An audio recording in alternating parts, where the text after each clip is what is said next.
Hello everyone. तो आज हम स्टार्ट करने वाले हैं भारतीय रियासतों का एकीकरण। इसमें सबसे अहम योगदान जो था वो सरदार पटेल जी का था। इसीलिए इनको लौह पुरुष सरदार वल्लभ भाई पटेल कहा जाता है। हालांकि इसमें और लोगों का भी योगदान था। वीपी मेनन भी इनके साथ थे। VP Menon plus Lord Mountbatten भी साथ में थे, लेकिन सबसे अहम योगदान, मुख्य योगदान जो था वो वल्लभ भाई पटेल जी का था। भारत के आज़ाद होने के टाइम का आप ये मैप देख सकते हैं। ये इंडिया के इंडिपेंडेंट होने के टाइम का मैप है। इसमें जो वेस्टर्न साइड में है, येलो लाइन के जो वेस्टर्न साइड में है वो वेस्टर्न पाकिस्तान उस टाइम पे। और जो ये बांग्लादेश है करंट वाला, अभी जो ये करंट वाला बांग्लादेश है, इसको बोला गया था ईस्टर्न पाकिस्तान, क्योंकि ये ईस्ट साइड में था और ये वेस्टर्न साइड में था, तो इसलिए वेस्टर्न पाकिस्तान और ये eastern Pakistan. So British government ने सभी रियासतों को, सभी स्टेट को ये परमिशन, अथॉरिटी दी थी कि वो इंडिपेंडेंट भी रह सकते हैं और किसी देश में मिल भी सकते हैं।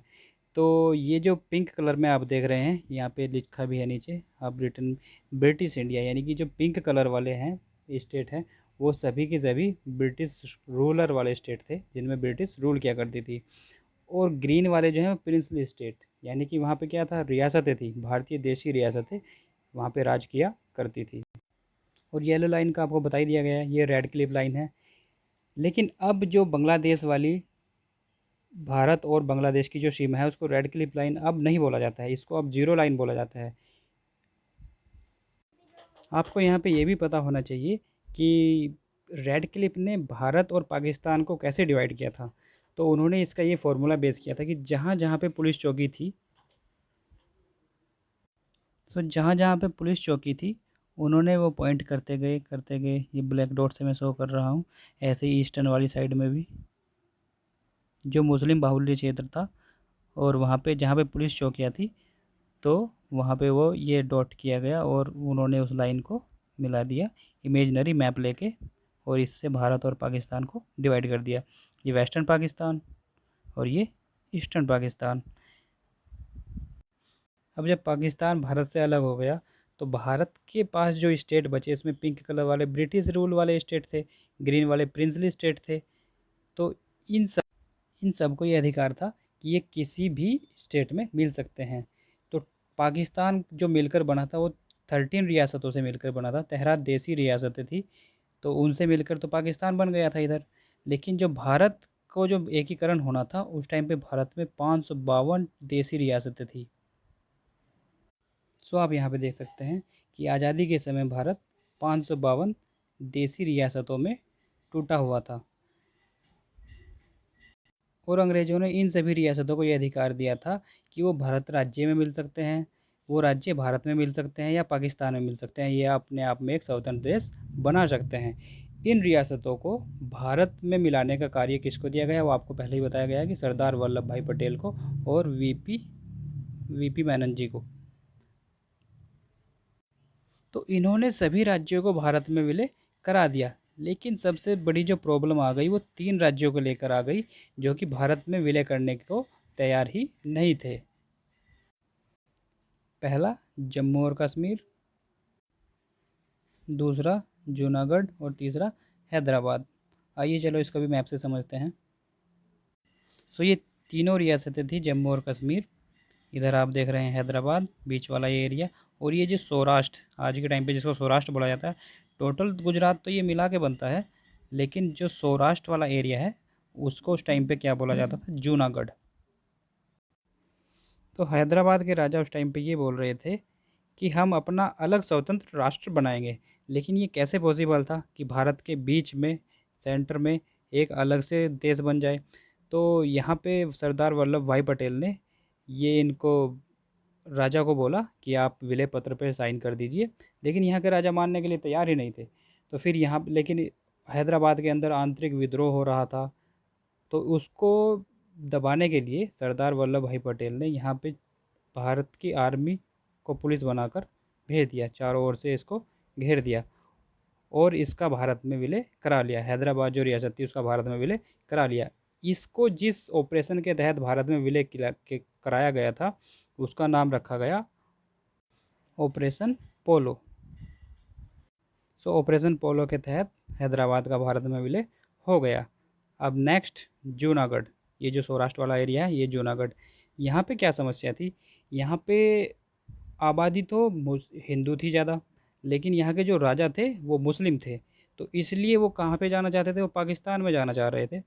बट यहाँ पे फिर सरदार वल्लभ भाई पटेल ने क्या कराया, यहाँ पे रेफरेंडम करा दिया, जनमत संग्रह करा दिया, जिस वजह से ये एरिया भी भारत में मिल गया और विलय पत्र पे राजा को साइन करने पड़े।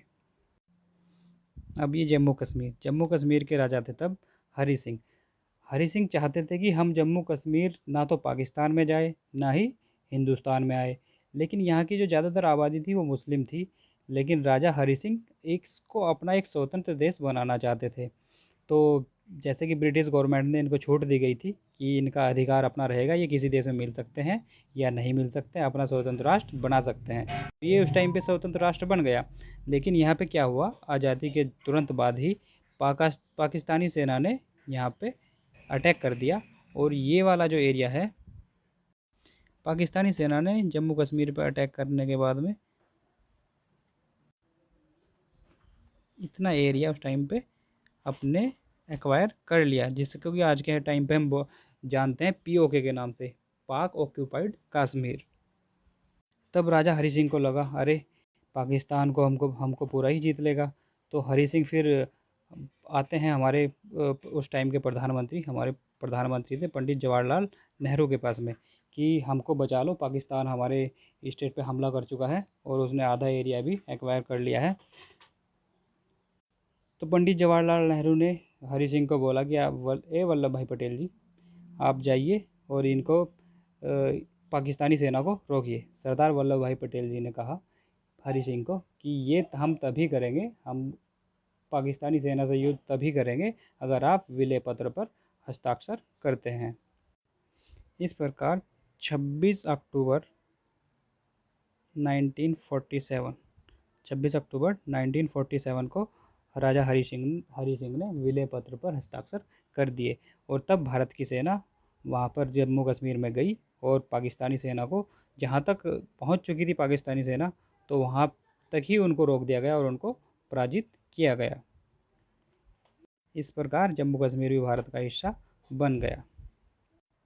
तो इस प्रकार इन तीनों रियासतों के भारत में मिलने के बाद, जम्मू कश्मीर, जूनागढ़ और हैदराबाद, इन तीनों मिलने के बाद टोटल 552 रियासतों से भारत का निर्माण किया गया। इस भारत को 4 राज्यों में बांट दिया गया, टाइप दिया गया A, B, C, D, 4 प्रकार के राज्य बनाए गए। ये यहाँ पर था ब्रिटिश रूल, जो राज्य ब्रिटिश द्वारा रूल किए गए थे, पर्टिकुलर वो स्टेट, प्रिंसली स्टेट जो देसी रियासतें राज कर रही थी, और कुछ पर्टिकुलर सिटी, कुछ सिटी भी थी ब्रिटिश, जैसे कि चंडीगढ़, जयपुर, दिल्ली। तो ऐसी जो सिटी थी उनको कमिश्नरी स्टेट बोला गया, और डी टाइप यूनियन टेरिटोरी। उस टाइम पे, आज़ादी के टाइम पे, सिर्फ एक ही थी, अंडमान एवं निकोबार। तो अभी हमने पढ़ा ABCD चारों के बारे में पढ़ा कि भारत के अंदर जो 4 टाइप के स्टेट थे उन चारों के बारे में बताया गया। लेकिन अभी हमको ये सुनने में नहीं आता है कि ABCD टाइप का कोई स्टेट है, ब्रिटिश रूल वाला स्टेट, प्रिंसली स्टेट, तो इनका अंत कैसे हुआ, अब इसके बारे में पढ़ते हैं। तो सबसे पहले क्या स्टार्ट हुआ कि भारत में भाषाई आधार पर राज्यों के गठन के लिए आवाज़ उठने लगी। किसी पर्टिकुलर एरिया में जो लोग जो भाषा बोलते थे वो बोलने लगे कि हम इतने लोगों को मिलाकर, इस क्षेत्र को मिलाकर आप एक नया राज्य बना दीजिए। जिसके के लिए कि एक उस सबसे पहले एक समिति का गठन किया गया, SK धर समिति, 1948 में 1948 में किया गया था। इसने अपनी रिपोर्ट दी थी 1949 में। तो इन्होंने बोला कि भाषाई आधार पर राज्यों के गठन का विरोध किया। इन्होंने बोला कि भाषाई आधार पर राज्यों का निर्माण नहीं किया जाना चाहिए, क्योंकि अगर भाषाई आधार पर हम राज्यों का निर्माण करेंगे तो हमारे देश में भिन्न भिन्न भाषाएं बोली जाती हैं। तो आज अगर एक स्टेट का निर्माण भाषाई आधार पर किया जाता है तो कल दूसरे एरिया के क्षेत्र के जो दूसरी भाषा बोलते हैं वो भी डिमांड करेंगे। तो इस प्रकार भारत भाषाई आधार पर टूट सकता था। तो इन्होंने इस का विरोध किया। एसके धर कमेटी के अलावा जेवीपी जव जवाहरलाल नेहरू, वल्लभ भाई पटेल, पट्टाभी सीता रमैया, इस कमेटी ने भी, ये भी 1948 में बनी थी, तो इसने भी विरोध किया था कि भाषाई आधार पर राज्यों के निर्माण का। लेकिन 1953 में जो मद्रास एरिया था, अभी मैं आपको दिखा देता हूँ मैप में कौन सा मद्रास वाला एरिया था। उस टाइम पे जो ये एरिया आप देख रहे हैं नीचे, ये इतना बड़ा मद्रास था। तो इसमें जो ऊपर वाले थे वो तो तेलुगु बोलते थे, जो नीचे वाले थे वो तमिल बोलते थे। तो ये तेलुगु वाले इन्होंने डिमांड करनी शुरू की कि हम तेलुगु वालों के लिए अलग स्टेट आंध्र प्रदेश बना दीजिए। लेकिन ये जवाहरलाल नेहरू इस बात को मानने के लिए तैयार ही नहीं थे। तो इससे नाराज़ होकर तेलुगु के पेट्टू श्री रामल भूख हड़ताल पर बैठ गए और उनकी डिमांड यही थी कि हम हमारा राज्य तेलुगु भाषा के आधार पर हमें हमारा आंध्र प्रदेश बना दीजिए। और 56 दिन तक अनशन करने के बाद में, भूख हड़ताल पर रहने के बाद में उनकी मृत्यु हो गई, जिसके फलस्वरूप जनता का विरोध बढ़ गया। इस विरोध को दबाने के लिए पंडित जवाहरलाल नेहरू को ये डिसीजन लेना पड़ा और भाषाई आधार पर पहले राज्य का निर्माण 1 अक्टूबर 1953 को किया गया, जिस राज्य का नाम था आंध्र प्रदेश। और ये कौन सी भाषा वाला था? तेलुगु भाषा के लोगों के लिए किया गया। इसके बाद भाषाई आधार पर राज्यों के गठन के लिए 1953 में सुप्रीम कोर्ट के एक जज थे फजल अली।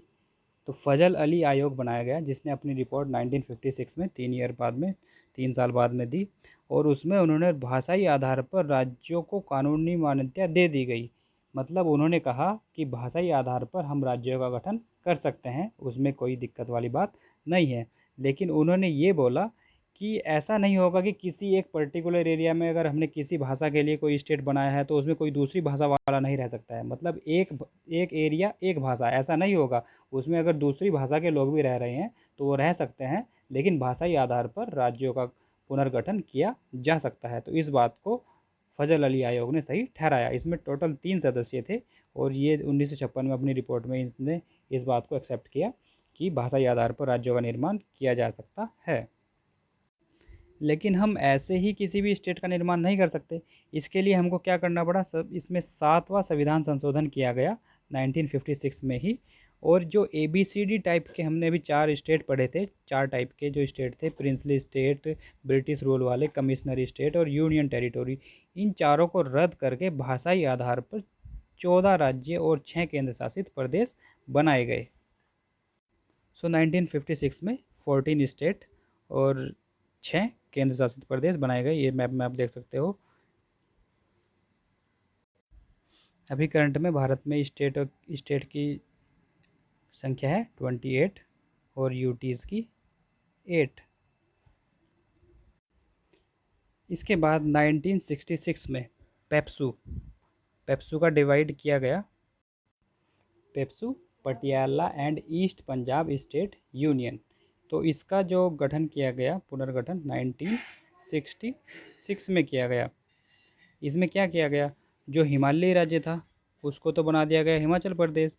जो नीचे वाला हरियाणा, हिंदी बोलने वाला राज्य था, हिंदी बोलने वाला एरिया था, उसको हरियाणा। और जो बीच वेस्टर्न वाला था, बेसिकली पंजाबी वाला, उसको पंजाब। और बीच में जो दोनों का चंडीगढ़ जो था, वो दोनों के लिए यूनियन टेरिटोरी बनाया गया, राजधानी हरियाणा और पंजाब की। पेप्सू का ये पुनर्गठन किस आयोग की सिफारिश पे किया गया था? शाह आयोग। ये आपको बताया गया है 1966 में शाह आयोग के सिफारिश पे ये पुनर्गठन किया गया पेप्सू का। तो इस प्रकार हमने पढ़ा कि कैसे देशी रियासतों का एकीकरण किया गया, जिसमें सबसे अहम भूमिका सरदार वल्लभ भाई पटेल ने निभाई। आई होप कि आपको समझ में आया होगा। और इसके बाद अब हम नेक्स्ट बढ़ेंगे। अभी हमारा पहला भाग ख़त्म हो गया है पूरे तरीके से। अब हम नेक्स्ट बढ़ेंगे सेकंड भाग, जिसका नाम है नागरिकता। तो friend, thank you for discussion.